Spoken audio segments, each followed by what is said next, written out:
Hi guys, today we're going to talk about diffusion. So for liquid water evaporating from a pool in a tube with stagnant vapor phase where a stream of dry nitrogen flows to remove all moisture at the top, explain the driving force for evaporation, diffusion of water and nitrogen. So we're going to draw the scenario. So imagine a tank or a tube like this, and there's water flowing in here, and then there's dry nitrogen flowing above. So, so the point of this is to extract the water vapor as water move, evaporate, and surface because liquid and vapor phase are in equilibrium. So let's say the flux of water, and then within this area, there's different nitrogen particle,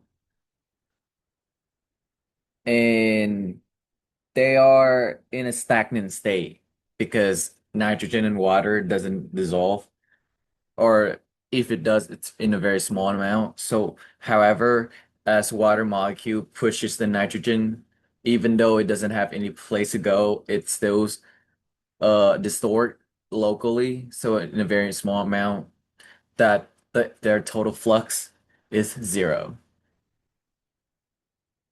So we're gonna derive the equation for this phenomenon, okay? So we have J is the diffusion molar molar flux equal to negative concentration times diffusion coefficient,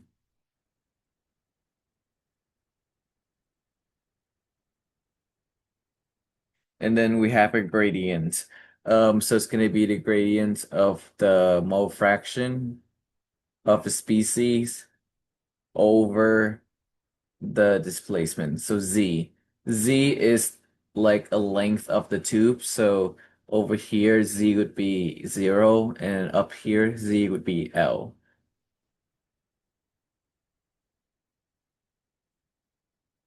So, molar gradients. And then the reason why there's also a negative sign is because molecules move from high concentration to low concentration.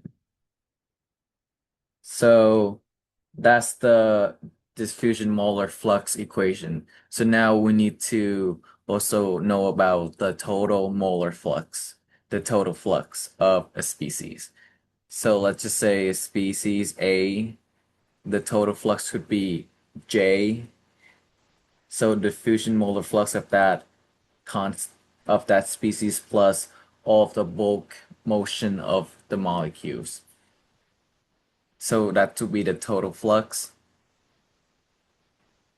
Total flux times JA plus the mole fraction of the total moles of the mole fraction of that species. So we know that N, in this case, N is equal to N water plus N nitrogen. And then we are interested, let's just do A for nitrogen. So N nitrogen is equal to J nit J plus Y nitrogen uh times N HO2 plus flux of nitrogen. And so we know that we established that the flux of nitrogen is equal to 0 as the nitrogen that cannot go down anymore. It stays stagnant because it doesn't dissolve in water. So we cross out 0, 0. So we have 0 is equal to J plus Y into times NH2O. And then we know that y N2 is equal to 1 minus y H2O. So let's plug that in.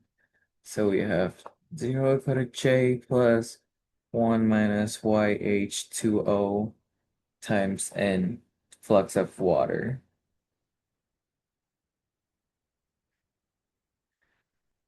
So now let's rearrange this equation.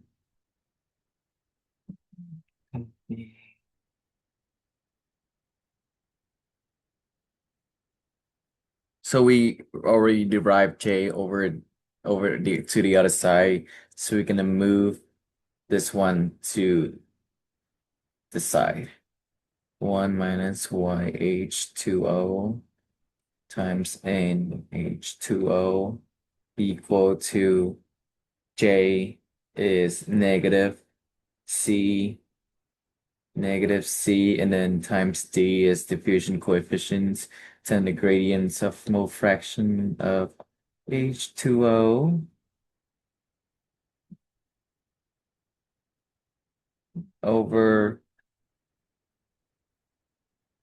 dz.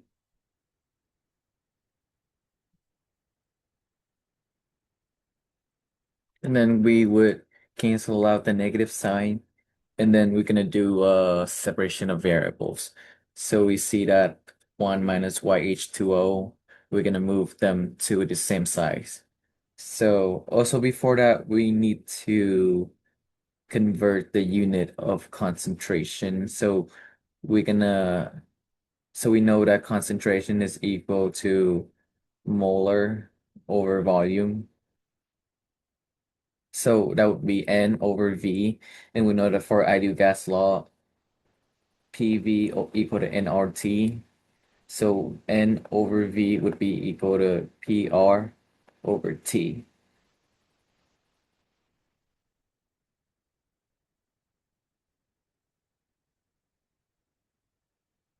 P over RT. I'm sorry, that was my mistake. So it'd be P over RT. And then we're gonna substitute that in our equation.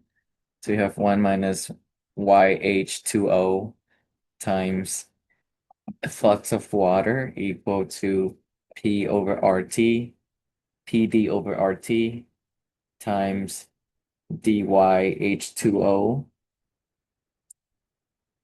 over DZ, and then we're gonna move around. Okay, so we have NH2O times DZ is equal to PD over RT times dy mole fraction of water over 1 minus mole fraction of water. And then we're going to integrate both sides. And then so for dz, it's going to be from 0 to length L.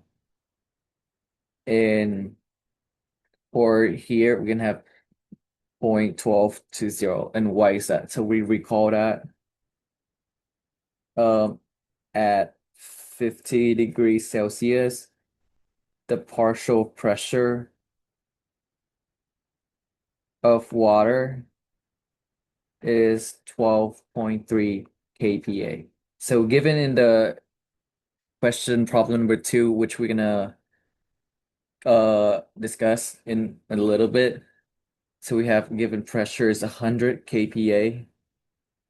So to find mole fraction of water, the total mole fraction of water maximum, it would be YH2O over P saturation of water, saturation pressure over given pressure, total pressure. So we have 12.3 over 100 is roughly 12% water.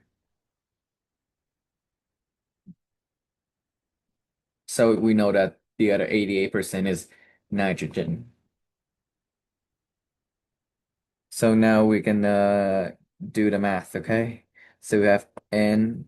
Also, we know that the flux of water stay constant at any given location, so in this area or that area.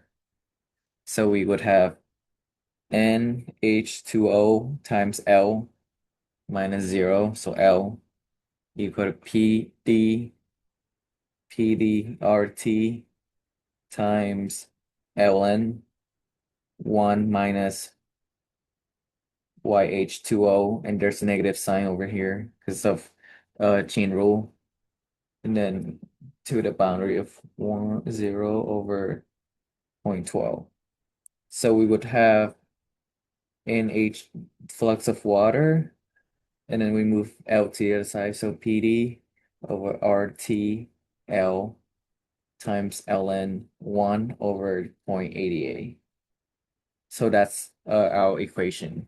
So now for number 2, let's do the math. So we would have this fusion coefficient, which is D.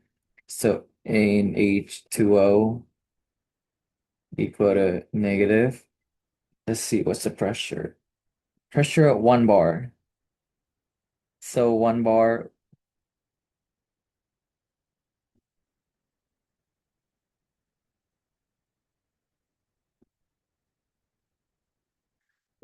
we would have to convert it to Pascal. So that would be 1 bar is roughly around 10 to the 5th Pascal times 10 to the negative 5 for diffusion coefficient. And then we have the gas constant 8.314 times the temperature is 50, but we have to do it in Kelvin. So 50 plus 73.15 times length is 1 meter. Yep. So the answer would be, I'll be back with my calculator.